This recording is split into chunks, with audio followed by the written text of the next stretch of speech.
So now I'm going to talk about the most important step in the journey, I think, is that transition from a working employee salary to a side hustle, and now you've left your job and you are a freelancer. This is where things get really exciting, and this is where I think a lot of people bounce in between side hustle, job, freelancer. They go up and down the spectrum almost in an endless cycle. If you haven't watched my other first two videos, you should, because it kind of builds up to what I'm going to talk about now, which is the freelancer. So a freelancer is someone who trades their time for money.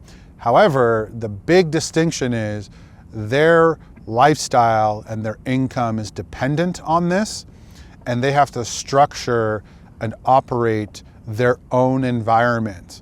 And this is where, as I said, a lot of people will fail because they fail to recognize how hard it is to structure your environment. Lead generation, customer service, performance, rates, contracts, cash flow.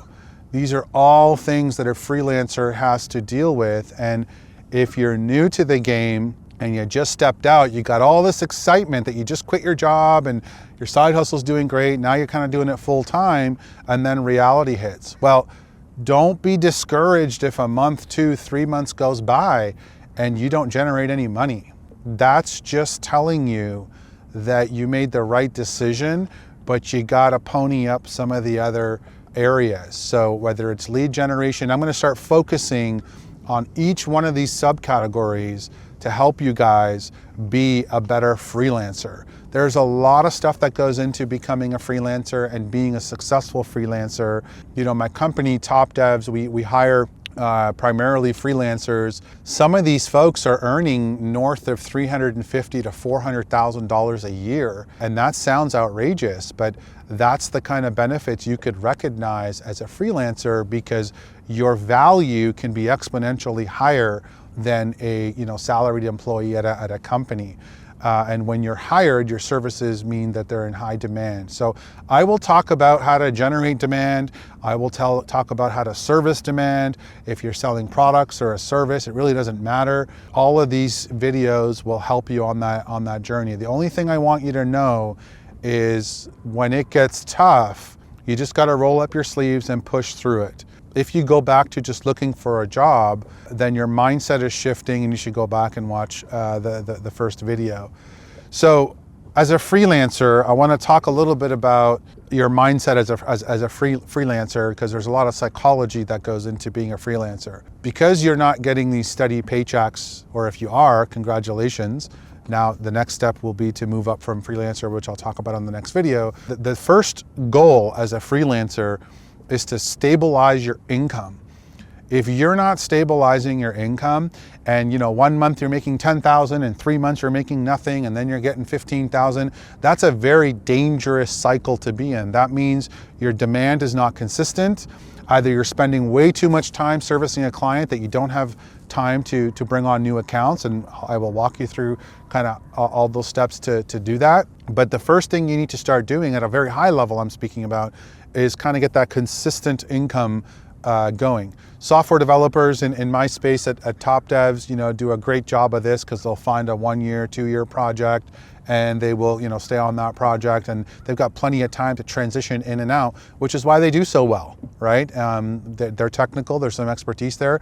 What you should start doing is that spreadsheet that I mentioned, is start mapping out your expected cash flow and save that as a line item. And when you review it 1 month, 2 months, 3 months down the road, as things go up and down and you get caught up in the weeds, you can kind of see how that played out against your mapping of what you expected. Also, as a freelancer, now you're responsible for your contracts, right? This is going to be an important part where I can kind of break down how to structure the contracts. It needs to be equitable for both sides, right? If a contract is one-sided towards your client, you are doing a disvalue to your service. If it's too one-sided for you, and you need to get paid in advance, and you need the money and the cash flow up front, that's not your client's problem. You're just forcing your personal problems onto your client, and that's bad for your business. So maybe you should take a step back, do the side hustle, save up some money so you can get into the weeds of being a freelancer. So as a freelancer, I'm going to talk about some basics, right? And then I will drill down into each kind of category in other videos. First thing you need to do is structure your environment. I talk about this on Remotepreneurs all the time. Structuring your environment is key. If you don't structure your environment, you will fail. It's just that simple. The stress, the agony, the psychology, the mental stamina, all that stuff is going to come into play. You're not going to be successful at it. So what do I mean by structure your environment? You need a place to work out of that you control the phone, the internet, your computer, and your ambient noise. In this case of controlling your structure and your environment, this sets the foundation so that you can work. Do not take your laptop in bed and have a cup of tea while you're trying to work.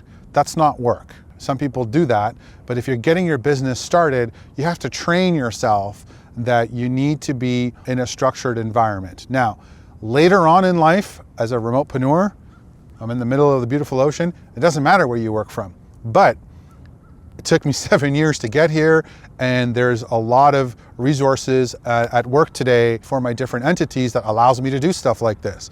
So 7 years ago, I was in a closet with a computer and blocking out as much noise as I could. The ambient noise and all that stuff is one step. Controlling your Wi-Fi and your phone, the reason why these become critical is as you start building your business, and I only focus on the playbook for remote employees and remote freelancers and remote entrepreneurs, you will be able to quickly identify when and where you can take calls and what type of calls and how you can take presentations and meetings and proposals not to put you in danger. And every time you put one of those things ahead of trying to control that structure, it will take over and you'll lose business. You won't know it. No one's going to send you a flag or something in an email saying you lost the business, but you will lose business because people will think that you don't have your stuff together. The structuring of the environment at a freelancer level is much different than a remote entrepreneur level. You will see that as we go through the phases, but at level 3, it's like you're going to the gym and you're conditioning your body and your mind to start thinking about how to attack and operate as a freelancer.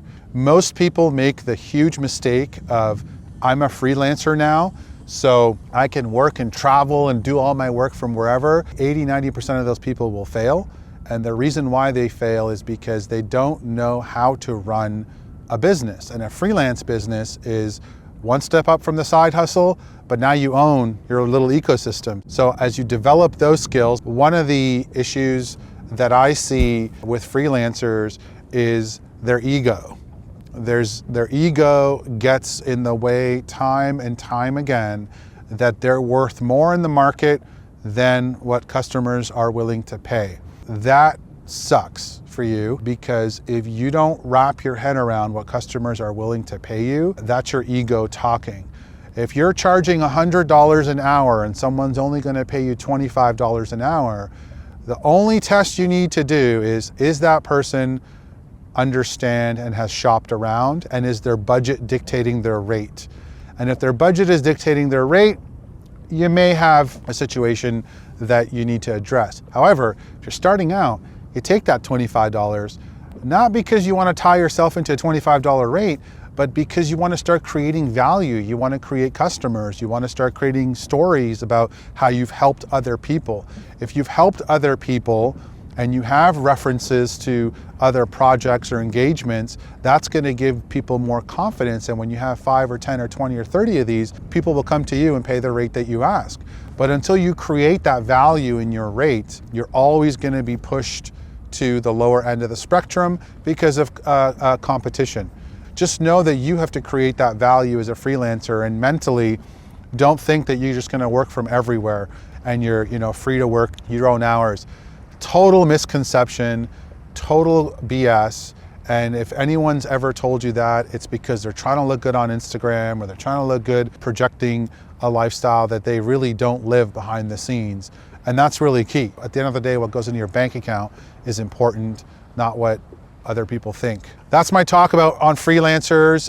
There's going to be a lot to talk about here, especially on kind of building, structuring, rating, operations, looking for your next client, until the next level up from there, which is having other freelancers or people work for you as you do your freelancing business. And that is going to be the next level I'm going to talk about. So this is level 3 as a freelancer. There'll be a bunch of sub videos on this. Until next time, onwards and upwards.